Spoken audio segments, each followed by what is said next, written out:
Okay, आज हम करेंगे HTML image element. Image element, it is an empty element, so it does not have any content. Secondly, the src attribute of the element does tell the URL of the image. Secondly, it should be web friendly, such as GIF file, JPEG file or PNG file. To insert an GIF image, it must reside in the current directory of the current document where you have your HTML file. Next, alt attribute. Alt attribute क्या करता है? When your image does not uploaded on the web pages, so the alternative text specified by the alt attribute will display on the image in place of image. Now let's see how to include image in the program. Okay, in this program in body I have one heading, one paragraph, then images, and then again one paragraph. Okay, now image हो गया. Image का src हमने क्या set कर दिया, camel.gif file. अगर आपकी ये इसमें सेव नहीं है, सेम डायरेक्टरी में नहीं है, तो आप क्या करो, इसको पूरा पाथ यहाँ पे आपको डालना पड़ेगा. बट मैंने सेम डायरेक्टरी में सेव किया हुआ है, तो इसलिए इसे यहाँ पे करने की ज़रूरत नहीं है. तो आप यहाँ देख सकते हो, ये आपके ऊपर टेक्स्ट है, पैराग्राफ है, देन बीच में आपका टेक्स्ट आ गया, एंड देन आपकी जो नेक्स्ट लाइन है ये यहाँ से आपकी क्या हो गई है, शुरू हो गई. ओके, ये अगर मैं alt एट्रीब्यूट है, लेट अस कंसीडर, मैं यहाँ पे क्या कर देती हूँ, ये फाइल का नेम अगर आपका सही नहीं है तो उसके बाद आप देखते हैं कि क्या होगा. यहाँ पे आप देखो, यहाँ पे आपका ठीक है, यहाँ कोई भी स्पेस नहीं है. यहाँ पे मैं एक ब्रेक दे देती हूँ. ओके, नाउ आपके यहाँ पे ये इमेज अपलोड नहीं हुई है, तो यहाँ पे कुछ भी आपका शो नहीं हो रहा. ओके, नाउ जो ऑल्ट एट्रीब्यूट है, ऑल्ट एट्रीब्यूट का मतलब क्या होता है, अल्टरनेटिव टेक्स्ट. अल्टरनेटिव टेक्स्ट क्या होगा, अब यहाँ पे हम डाल देते हैं कैमल. ओके, अब मैंने कैमल डाल दिया. उसके बाद देखो अभी यहाँ पे कुछ भी शो नहीं हो रहा है. नाउ अब हम देखेंगे यहाँ पे पिक्स के आगे कैमल आपका क्या आ गया, ये आ गया. तो जब आपकी इमेज अपलोड नहीं हो सकती, तब आपका क्या हो जाता है, ये आपका कैमल इस तरीके से आपको क्या होगा, शो होगा. नेक्स्ट एट्रीब्यूट क्या है आपका, अलाइन. अलाइन एट्रीब्यूट क्या करता है, अब क्योंकि अब हमारा ये सेम आ गया तो हम ए कर देते हैं. ओके, नाउ ये ठीक हो गई हमारी. सेकेंड, इसमें क्या होता है, आप इसमें क्या सेट कर सकते हो, टाइटल. टाइटल एट्रीब्यूट क्या करता है, एट्रीब्यूट का नेम, हमेशा एट्रीब्यूट का नेम आएगा पहले, उसके बाद वैल्यू जो होगी वो आपके कॉट्स के बीच में आएगी. यहाँ पे क्योंकि ये कैमल ही है तो हमने कैमल ही डाल दिया. तो अब आप यहाँ पर इस पिक के ऊपर करोगे तो इसके ऊपर जो भी आप टाइटल एट्रीब्यूट में डालोगे वो आपका यहाँ पर टेक्स्ट आपका क्या होगा, डिस्प्ले हो जाएगा. नेक्स्ट आपका क्या है, अलाइन. अब आप यहाँ देख सकते हो, अगर मैंने यहाँ पर ब्रेक नहीं लगाया है तो जो आपका पैराग्राफ है वो यहाँ से शुरू हो रहा है. ओके, तो अलाइन क्या करता है, अलाइन अब हम क्या कर देते हैं, अलाइन को यूज़ कर देते हैं. इन एट्रीब्यूट्स को आप आगे पीछे कहीं पे भी लिख सकते हो, इट डजंट मैटर. अलाइन हमने क्या कर दिया, राइट. ओके, तो राइट में आपका क्या है, जो पिक है वो, सॉरी, अलाइन का आपकी वैल्यू होगी टॉप. यहाँ पे हमने कर दिया टॉप, सेव कर दिया. उसके बाद ये डबल इक्वल का साइन हो गया, इसे मूव कर दिया. देन अब आप ये देखिए, जो टेक्स्ट था, जो पहली लाइन थी नेक्स्ट पैराग्राफ की, वो आपके कहाँ चली गई, टॉप में चली गई. सिमिलरली अगर आप इसकी 3 वैल्यूज़ होती हैं, बाय डिफ़ॉल्ट ये बॉटम होती है, top, middle and bottom. By default ये मिडल होती है, नहीं बॉटम होती है. तो आप ये देखिए, अब ये लाइन आपकी कहाँ आ रही है, मिडल में आ गई है. नेक्स्ट आपका क्या है, स्पेस एंड वी स्पेस. उससे पहले हम एक कर लेते हैं बॉर्डर. ओके, पहले बॉर्डर लिख लेते हैं. बॉर्डर आपका क्या करता है, ये आपकी बॉर्डर आपके पिक की बॉर्डर क्रिएट कर देता है. ओके, ये आपकी ये देखो बॉर्डर आ गई. अब आप ये देखो, ये जो नेक्स्ट लाइन है इसके बीच में और यहाँ पर कोई भी स्पेस आपको नहीं दिखाई दे रहा. पिक के बिल्कुल साथ में आपके बाकी टेक्स्ट है, ऊपर भी, राइट एंड बॉटम में, हर जगह इसी तरीके से कोई भी स्पेस नहीं है. तो आपका जो एस स्पेस क्या करता है, एस स्पेस करता है हॉरिजॉन्टल स्पेस के लिए, एंड वर्टिकल स्पेस के लिए क्या होता है, वी स्पेस करते हैं.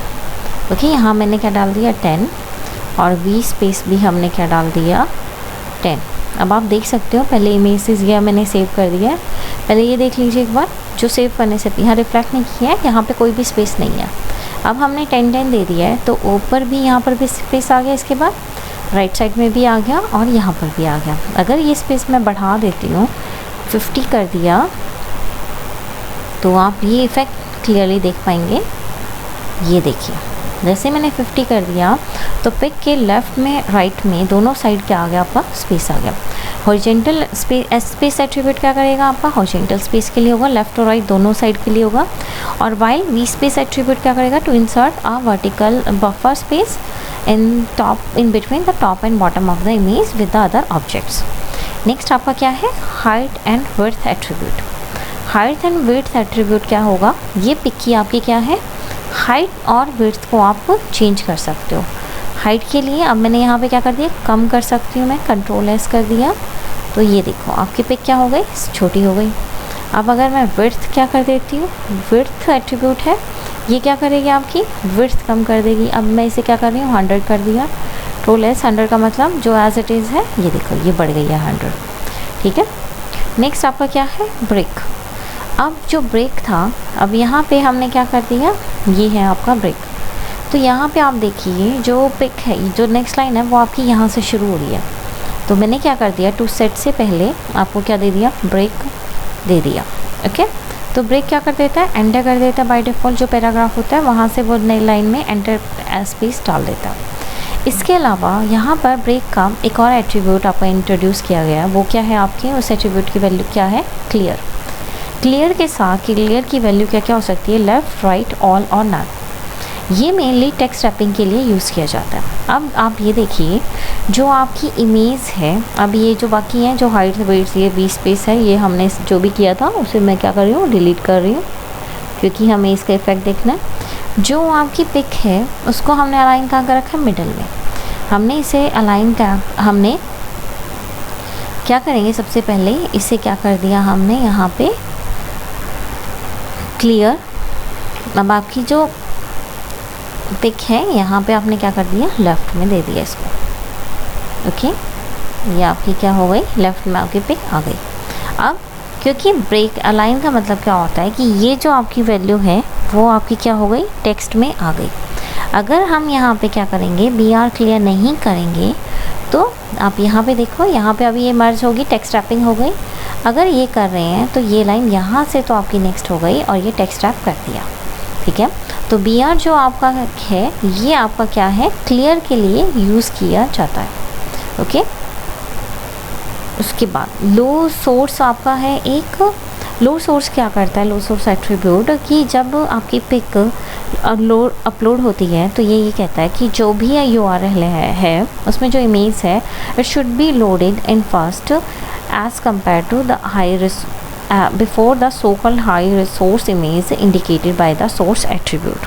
Okay, lastly क्या है आपका, image as an button और attribute। तो जब हमने क्या किया था, हमने किए थे एंकर किए थे, कोई भी करने के लिए एंकर HREF इक्वल टू, अब हम यहाँ पे क्या देंगे, वो पाथ दे देंगे जहाँ पर हम सेंड करना चाहते हैं। तो लेट अस कंसीडर, हमने क्या कर लिया, www.facebook.com। अब जो भी पिक होती है आपकी, यहाँ पर अब आपको क्या आना चाहिए, जो वैल्यू आपकी कहाँ पर आनी चाहिए, जो वैल्यू आपकी आपका टेक्स्ट में दिखेगी। तो हमने क्या कर दिया, उसकी जगह हमने क्या कर दिया, इमेज कर दिया, एंड उसके बाद हमने एंकर को क्लोज़ कर दिया।